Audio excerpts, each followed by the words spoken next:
Pero, desolada, aterrada y con el corazón hecho un lío, ella se había lanzado corriendo como un animal hambriento a esa oscura noche. Bueno, cuando salieron aún no era de noche, la luz aún caía sobre la tierra alejando la oscuridad, pero hace tiempo que el sol los había abandonado y ahora no había nada más que el abrazo de Nyx.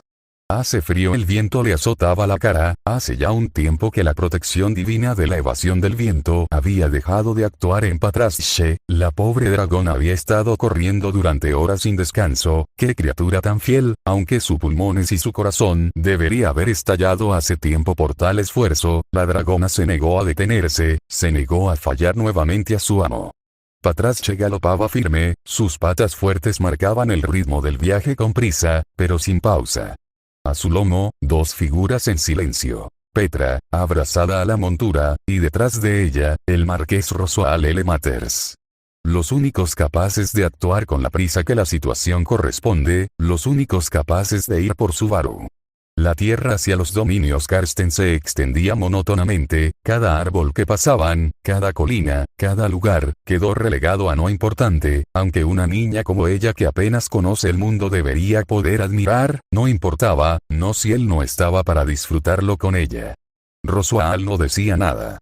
Desde hace un tiempo sus palabras eran escasas y su tono ya no cargaba la teatralidad de antes, ahora eran cuchillas envainadas, afiladas y tristes que solo usaría si fuera necesario. Y Petra solo miraba el horizonte, conteniendo las lágrimas. La mansión Karsten no estaba lejos ya. Se podía ver la silueta de sus torres levantarse a lo lejos, apenas visibles entre la espesa oscuridad de esta noche. Allí se reunirían con él, si es que aún quedaba algo. Si es que quedaba algo de esperanza. Subaru, su pecho dolía cuando pensaba en ese nombre. Roswaal, detrás de ella, tembló de anticipación por lo que estaba por venir. Era hora de enfrentar el peso de su complacencia. Dominios Karsten, mansión principal. Marcos Hildarg no era ajeno al peso del deber. Había visto morir amigos, enemigos y reyes por igual. Había dado órdenes que mancharon campos de sangre y había callado verdades que podrían haber evitado guerras. Pero esto era distinto. Los corredores de la mansión Karsten estaban en silencio. El tipo de silencio que se impone con el dolor. Ese que lo envuelve todo cuando la verdad cae como una piedra sobre el pecho de los vivos. Afuera, el viento ululaba. Dentro, sus pasos retumbaban. En sus manos, el informe final. En sus ojos, el reflejo de lo que había visto. La operación fue precisa. Un escuadrón enviado por el Consejo al rescate del caballero de la candidata Semielfa Subaru Natsuki y a realizar una investigación sobre las incongruencias en los informes. Había sido enviado en busca de la verdad junto con un equipo bajo su mando directo, había llegado y cumplido su trabajo con máxima eficiencia, su equipo no podría ser incompetente o él mismo se encargaría de sacarlos a patadas de la Guardia Real. Ejecutaron el trabajo con rapidez. Como primer paso realizaron un arresto preventivo de Felix Arguile y Wilhelm Van Astrea para evitar que hubieran manipulación en la investigación. No hubo resistencia, no hubo violencia, no hubo necesidad de espada, solo un silencio largo, y miradas vacías. Normalmente gente de su calibre nunca permitirían tal falta de respeto, pero ellos simplemente lo aceptaron. Felix no dijo una palabra. Wilhelm ni siquiera levantó su espada, antes de que alguien se la pidiera ya se había desarmado y puesto las esposas. Eso era algo muy bueno o muy malo, él preferiría que ellos simplemente estuvieran colaborando con la investigación para que la verdad fuese revelada rápidamente, para que todo se revelase como un simple malentendido o como un error burocrático con el papeleo. Todo se resolvería en calma. Como deseaba que fuera así, pero lo que uno desea raramente se cumple. Fue en medio de esa calma, que encontraron la mazmorra de la casa Karsten, el lugar que ahora se había convertido en un salón de tortura y una catacumba. La atmósfera dentro era espesa y siniestra, el lugar era húmedo y muy mal iluminado, este espacio no tenía buen mantenimiento, parecía abandonado, tenía sentido teniendo en cuenta el pasado de Félix y la señora Cruz, ella realmente tenía desprecio por este tipo de lugares. Tan pronto entraron en el lugar, fueron asaltados por un fétido aroma y una horrible sensación en este lugar. El aire, el maná y todo lo demás estaba corrompido, y peor aún hicieron un descubrimiento que confirmó los peores temores de Marcos. Un cuerpo. Subaru Natsuki. Inmóvil. Frío. Muerto. Y entonces encajó el extraño comportamiento de Félix y Wilhelm. Con una estimación de parte de su escuadrón, pudieron determinar que habría muerto solo unas cuantas horas antes de su llegada. La causa era bastante difícil de determinar, tal vez fue la obvia desnutrición que tenía, fue deshidratación o sucumbió ante una infección provocada por las múltiples heridas en su cuerpo. La causa más probable era un fallo multiorgánico debido a la extirpación de múltiples miembros por la que pasó. Dedos, dientes, testículos, uno de sus ojos, costillas y otros huesos de su cuerpo, varios órganos internos, todo lenta y metódicamente un trabajo que requería de alguien con la capacidad suficiente para lastimar a alguien a ese grado y seguir manteniéndolo vivo. Alguien como Félix, más tarde encontró el registro y solo confirmó lo obvio. Ordenó inmediatamente que sacaran a este hombre de ese maldito agujero y trataran el cuerpo con respeto. Fue un trabajo difícil, pero en pocas horas lograron devolverle un poco de dignidad al difunto, que ahora se encontraba recostado en una cama como si durmiera. Por lo menos ahora sería capaz de presentar sus restos a su campamento.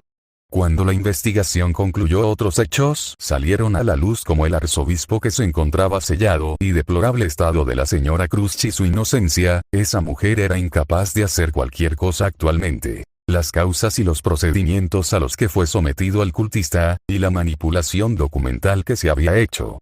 Una situación trágica y totalmente desastrosa, y el próximo dolor de cabeza de Marcos. Él estaba decepcionado de Félix, decepcionado del demonio de la espada, decepcionado de su país y de su gente. Realmente una tragedia. Sir Marcos, alguien lo llamó, uno de los hombres de su escuadrón parecía que tenía algo importante que decir. Marcos, ¿qué es? Lord Roswell y una sirvienta acaban de llegar, exigen la liberación inmediata de su caballero Marcos. Oh, por favor hazlos pasar, tráelos a mí, yo me encargo. Ahora la peor parte de su trabajo, tenía que mirar a los ojos a los dolidos y decirles que nunca más verían a uno de los suyos. Porque esa era su tarea. Porque ese era su deber. Marcos no los hizo esperar. El silencio se clavaba en la médula. Era un silencio limpio, quirúrgico. La puerta se abrió con un chirrido seco. Ellos entraron. Marcos los estudió un segundo. Roswell caminaba como un cadáver reanimado, y una chica con traje de sirvienta lo seguía, los labios apretados, las manos crispadas a los costados de su vestido manchado de polvo. La chica se detuvo al cruzar la puerta, incapaz de dar otro paso, y Roswell pasó junto a la joven sin mirarla, los ojos clavados en el hombre de armadura que aguardaba al otro extremo de la sala. Era un salón sobrio, de techos altos. Luego de eso decidió hacer esto rápido. Marcos. Marqués Matters y señorita. Saludó Marcos, de pie, firme, como una estatua. Petra. Petra Leiter, respondió con solemnidad Marcos. Bienvenidos. Lamento las circunstancias de nuestro encuentro, esperaría habernos presentado en otras circunstancias, pero, Petra, ¿dónde está? No hubo preámbulos. No hubo fórmulas de cortesía. Ella simplemente fue al punto. Petra, ¿dónde está Subaru? Su interrupción fue grosera, pero él lo entendió. No se movió. Simplemente abrió una pequeña carpeta de cuero que sostenía en sus manos. Dentro, informes, sellos oficiales, y un documento más grueso. Marcos, recibimos autorización para iniciar una investigación ante las irregularidades en los reportes del campamento Karsten. Nuestro objetivo era localizar y rescatar al caballero Subaru Natsuki. Petra. Lo hicieron, volvió a interrumpir, con lágrimas cayendo sin freno Petra. Entonces está bien. Está aquí. Está. Esperanzada, una sonrisa se posó en la chica y Marcos se sintió terrible por lo que iba a hacer. Marcos. Lo encontramos, dijo Marcos, sin levantar la voz, pero lo suficientemente claro para que ambos lo oyeran. Marcos. En la mazmorra de esta misma casa, Marcos se permitió cerrar los ojos por una fracción de segundo, como si al hacerlo pudiera atrapar mejor la forma exacta de las palabras que iba a decir. Marcos. Subaru Natsuki, murió. Roswell no respiraba. Petra sí, pero de forma errática, como si la sangre ya no supiera por dónde fluir. Un sonido salió de Petra, agudo y estrangulado, como si su garganta no supiera decidir entre gritar o llorar. Luego retrocedió un paso antes de doblarse sobre sí misma, y cayó de rodillas al suelo. Como si alguien le hubiera arrebatado el alma. Petra. Eso es, mentira, murmuró ella, negando con la cabeza. Petra. Él no puede estar muerto. Él no. Roswaal cerró los ojos. Roswaal. ¿Cuándo? ¿Cómo y quién es responsable? El odio del margrave era evidente y Marcos temió tener que pelear con él ahora. Hildark inspiró hondo. Marcos. Hace aproximadamente 7 horas, cuando llegamos ya era tarde. En cuanto a la causa aún no hemos podido determinarla, pero sospechamos que se debió a un fallo multiorgánico. Consecuencia de meses de inanición y abuso sistemático, tortura. Roswaal seguía sin hablar.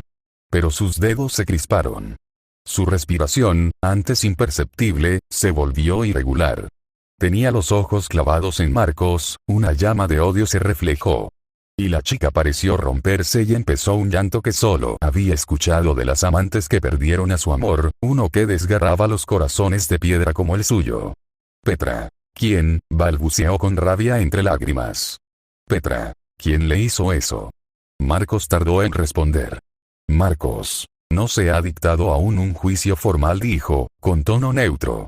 Marcos. Pero los indicios apuntan a Félix Arguile como autor directo. Wilhelm Van Astrea está bajo investigación por encubrimiento. Ambos están bajo custodia. Roswaal dio un paso adelante. Roswaal. ¿Dónde está su cuerpo? Preguntó. Su voz hueca, vieja, cansada y rota. Marcos. Hemos preparado una habitación para él. Roswaal no volvió a hablar. Petra sí. Petra. Puedo. Dijo con voz apagada y el llanto extinguido. Petra. ¿Puedo verlo? Marcos. Claro, respondió Marcos, acercándose. Marcos, yo los llevaré. Y entonces, los tres salieron de la sala. Uno con el deber cumplido. Otro con la furia latente. Y una niña con el corazón deshecho. Caminaron en silencio hacia la habitación donde descansaba Subaru Natsuki. La puerta se abrió con un suave empuje. El interior estaba en penumbra, bañado apenas por la luz de unas velas dispuestas a los lados. El cuerpo descansaba sobre una cama sencilla. La sábana que lo cubría era blanca, limpia, sin adornos. Sobre ella reposaba el otro autoproclamado caballero, que ahora sufría de un aspecto esquelético, su onix cabello ahora se encontraba tintado de un blanco nieve y su piel pálida terminaba de complementar su etéreo aspecto. Debajo de esa sábana probablemente habrían horrores por descubrir, pero dentro de todo él simplemente parecía dormido, parecía en paz. Solo, descansado. Como si en cualquier momento pudiera levantarse y bromear con ello, sonreírles. Pero la realidad era que la vida ya hace rato lo había abandonado y que ese cuerpo. Petra no dio un paso. Roswaal tampoco. Marcos asintió a su lado, y se retiró sin una palabra. Roswaal avanzó primero. Lento. Como si cada centímetro lo acercara no a Subaru, sino a su propia sentencia. Estando así de cerca pudo empezar a distinguir aún más al chico. Tenía los ojos cerrados. Los labios rotos. Una cicatriz profunda cruzaba desde la oreja hasta la base del cuello. Una costra reciente, aún visible. No habían maquillado nada. Habían respetado sus heridas. Petra se acercó finalmente, con pasos cortos, temblorosos. Se arrodilló a un lado de la cama. Sus dedos se aferraron al borde del colchón como si fuese un altar. Petra. Está frío, susurró, apenas con la garganta. Petra. Tan ausente de vida. Petra. No parece él, eso casi termina de destrozarla. Roswaal no dijo nada. Solo lo observaba. Petra. Subaru dijo con los labios temblando. Petra. Despierta. Por favor, ya estuvo. Dime que esto es otra de tus locuras. Por favor, dime que solo te estás haciendo el muerto para fastidiarme. Silencio. Petra. Contéstame. Gritó entonces, y la voz se le quebró como un cristal en la garganta. Petra. Di algo. Subaru, por favor. Apoyó la frente sobre el colchón. Sus hombros comenzaron a sacudirse. Roswaal no se movió. Solo después de un largo rato, se acercó al lado opuesto de la cama. Se inclinó. Colocó su mano enguantada sobre el pecho inmóvil del chico. Roswaal. Perdón, por todo, perdón por no ayudarte, por no volverte fuerte, por no darte armas y por sobre todo por dejarte solo. Retiró la mano. Y tembló. Silencio. Solo se escuchaba la respiración entrecortada de Petra. Y el silencio inmenso de Subaru. Entonces, Roswaal se inclinó. Le acomodó el cabello. Fue un gesto minúsculo. Humano. Frágil. Luego le cubrió el rostro con la sábana. Roswaal, aún no se ha terminado todo, murmuró. Roswaal. Te lo prometo. Esto no se queda así. Se incorporó, erguido como un espectro. Roswaal. Vamos, Petra. Ella dudó. Petra. ¿Puedo quedarme un momento más? Roswaal asintió. Roswaal. Todo el tiempo que necesites. Y se fue.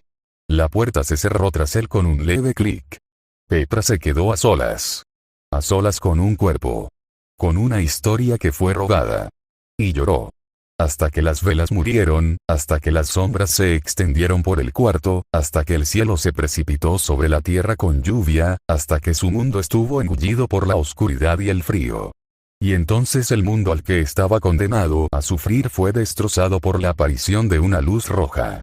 Petra. Una estrella no era demasiado pequeña para ser una. Subaru siempre le decía que las estrellas eran gigantes, solo que estaba demasiado lejos y por eso se veían así de pequeña. Entonces esto era diferente. Una llama iluminó el cuarto y calentó a la chica, y entonces supo que era una criatura hija del propio Odd Laguna. Petra. Un espíritu, y no cualquier espíritu, contratado de Subaru Natsuki. Y tenía una simple misión, como aquel titán que robó el fuego de los dioses para regalárselos a los mortales permitiéndoles avanzar a la civilización. Él les entregaría los vestigios de la flama, que era la voluntad de su maestro, para que ellos pudieran ir a un futuro feliz.